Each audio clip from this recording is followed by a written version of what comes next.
मुगलों ने ऐसे ही थोड़ी नालंदा को आग लगाई थी। अब हमारा दुर्भाग्य है कि हमारे बच्चों को पता ही नहीं है ये बात। माताओं, आप जानते हैं नालंदा विश्वविद्यालय मुगलों ने आकर, मुगल शासक ने आकर उसमें आग लगा दी। क्यों आग लगा दी? क्योंकि वो बीमार हो गया था। नालंदा विश्वविद्यालय के अंदर हजारों संस्कृत के विद्वान केवल भारत के नहीं विदेशों को भी आकर के शिक्षा लेते थे, संस्कृत पढ़ते थे, पुराण पढ़ते थे, वेद पढ़ते थे, क्योंकि उनको चिकित्सा से लेकर के तो विज्ञान तक की हर बात उसके अंदर मिलती थी। तो वो नालंदा के विश्वविद्यालय में आकर, आपने सुना होगा, वो उसके अंदर पढ़ाई करते थे। अपने बच्चों को जाकर बताइएगा, उनसे पूछना कि उनके विद्यालय में क्या उनको पढ़ाया जाता है, क्या उनको ये बताया गया कि क्या है नालंदा की सच्चाई। तो नालंदा विश्वविद्यालय जब अपने चरम पर था, लोग दूर दूर से आकर वहां शिक्षा लेते थे, तो उस समय कहते हैं कि जब खिलजी आया भारत के अंदर और उस क्षेत्र में वो था, तो बीमार हो गया। वो बीमार हो गया तो उसके सैनिक सेनापति सब डॉक्टरों को ढूंढने निकले, वैद्यों को ढूंढने निकले, क्योंकि वो भारत में थे। अब कोई ठीक ठाक तरह से उनका कोई, उनके यहाँ जैसे कहा जाता है इलाज करने वालों को हकीम, कोई हकीम उसका इलाज अच्छे से अच्छा हकीम, वेल ग्रेजुएट इलाज नहीं कर, बोले अब तो कुछ हो ही नहीं सकता, अब तो आप नहीं बच सकते। तो उनने कहा कि भाई, एक सेनापति ने कहा कि मुझे ऐसी उड़ती उड़ती खबर आई है कि नालंदा विश्वविद्यालय में राहुल भट्ट नाम का एक आचार्य है, वो चिकित्सक है, राहुल भट्ट, आचार्य राहुल भट्ट को बुलवाया जाए, वो आपका इलाज कर देंगे। उसने कहा जीना तो है ही, मरने वाला कहाँ पूछता है कि कौन डॉक्टर है, क्या जात है, क्या समाज है, क्या उसने, मरने वाला तो केवल जीवन चाहता है। ठीक है, तो उसने कहा कि चलो ठीक है, बुलवाओ, फिर देखते हैं।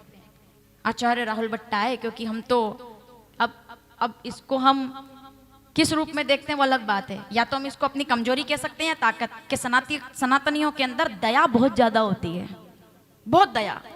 हम सोच ही नहीं सकते, मतलब एक चींटी को मारना भी हम नहीं सोच सकते। सामने वाला चाहे कितना ही वो तो खराब हो, हम नहीं मार सकते उसको।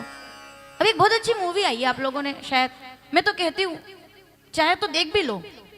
अभी उसके अंदर स्टार्टिंग के 10 मिनट देखिएगा आप। गदर 2 आई है अभी, जिन्हें अगर नहीं भी देखी हो, अच्छा है देखना और अपने बच्चों को दिखाना।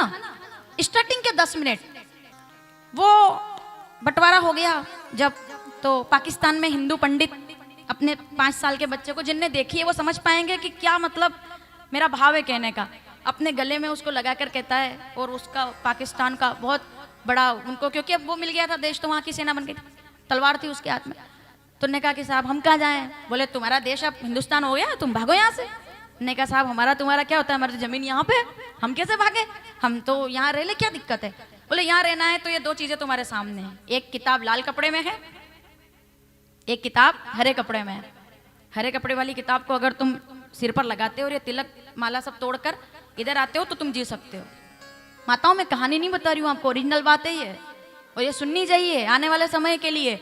ये कुछ भी नहीं हो पाएगा वरना, ओरिजिनल बात है, ये कुछ भी नहीं हो सकेगा, एक रैली तक नहीं निकाल पाएंगे हम लोग, वास्तविकता है ये। तो वो उसने कहा कि या तो लाल किताब अगर देखेगा तो इधर सिर रख दे, और अगर तुम हरी किताब देखना चाहते हो तो इधर सिर रख दो। तो वो जो सीन है उसका, वो अपने 5 साल के थर थर कांपता हुआ, तिलक लगाओ उसको, वैष्णव तिलक, और थर थर कांपता जनेऊ, और वो पंडित ने अपनी गर्दन लाल किताब के ऊपर रख करके गीता में अपना समर्पण कर दिया। और जब उसने गीता पर अपना सिर रखा तो उस तलवार के साथ बच्चे के साथ दोनों का सिर अलग कर दिया गया। ये उसका प्रारंभ है।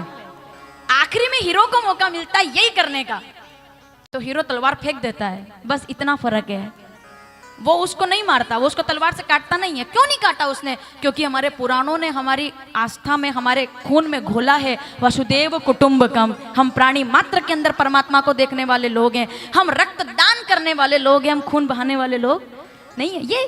ये तो मैं आपको इसलिए बता रही हूँ क्योंकि ये प्रसंग है।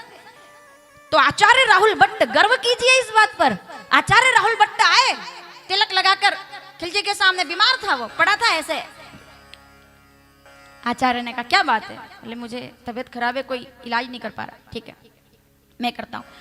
दवाई बना करके कहा, इस दवाई को आपको ऐसे सूंघ करके और आप ठीक हो जाओ, इसका थोड़ा स्वाद भी ले लोगे, दोनों चीज अगर सूंघ लोगे और थोड़ा सा इसको खा लोगे तो दवाई ठीक हो जाए। क्या है इसमें? बोले हमारी औषधियां हैं, हमारी औषधियां हैं जो वेदों से हमने ज्ञान लिया है, हमारी औषधियां हैं जिसमें तुलसी भी है, ठीक है ना, बिल्व भी है और भी हमारी औषधियां, बहुत अच्छी अच्छी नाम बताए। उसने कहा नहीं मैं तो ले नहीं सकता इसको, तुम इसके बिना मेरे को ठीक करके बताओ, तुम्हारी औषधि मैं कैसे ले सकता हूँ, मैं तो मुगल हूँ, मैं ये सब नहीं लूंगा। आचार्य राहुल भट्ट ने कहा चलो ठीक है, फिर भी मैं तुम्हारा इलाज कर दूंगा, कुरान तो पढ़ सकते हो, अपनी किताब तो पढ़ लोगे रोज, बोले 10 पन्ने रोज पढ़ना तुम ठीक हो जाओगे। तो उसको ये बात जम गई, बोले फिर तो बहुत अच्छी बात है, नहीं इसी मतलब ये आदमी मान रहा है कि मेरी इस किताब में इतनी ताकत है। उसने कहा स्वीकार है, दी उसको आचार्य राहुल भट्ट ने कुरान उसको दी और कहा कि ये पढ़ो तुम ठीक हो जाओ। 10 दिन हुए, वो मुगल राजा को आराम होने लगा, 20 दिन हुए वो ठीक होने लगा, वो चलने लगा, 30 दिन के अंदर एकदम तन्नाट, एकदम खड़ा हो गया उठकर। उसने कहा आचार्य राहुल भट्ट को बुलाया जाए, इनाम दिया जाए उनको, पता लगाया गया कि ठीक कैसे हुआ। आचार्य राहुल भट्ट ने कहा वो तो मैं तुमको नहीं बताऊंगा, लेकिन तुम ठीक तो हो गए ना। तो उसने कहा मैं जानता हूँ, ये किताब पढ़ने से मैं ठीक हो गया, लेकिन वास्तविकता ये थी हमारे इतने ज्ञानी आचार्य थे नालंदा विश्वविद्यालय के कि किताब के पन्नों पर उन्होंने वो दवाई लगा दी थी, और दवाई लगाने के कारण जब वो उसको पलटता है तो आदत होती है ना ऐसे और ऐसे करके पन्ने पलटने की, और उसकी सुगंध से और उसको केवल ऐसे जीवा पर रखने से उसकी तबीयत ठीक हो गई। और जब ये खिलजी को पता चला तो उसने कहा इतने तेजस्वी लोग हैं, इतना बड़ा ज्ञान हो सकता है, एक ज्ञानी ने मुझे ठीक कर दिया, तो इसका मतलब यह है कि भारत देश बहुत विकास करेगा, ऐसे तो इन पर कभी राज नहीं कर पाएंगे, सबसे पहले ऐसे विद्यालय को आग लगा दो जैसे ऐसे आचार्य का निर्माण ना हो सके जो भारत की रक्षा कर सके। और तब कहते हैं 3 महीने तक विद्यालय जलता रहा और हमारे पुराणों को आग लगा दी गई।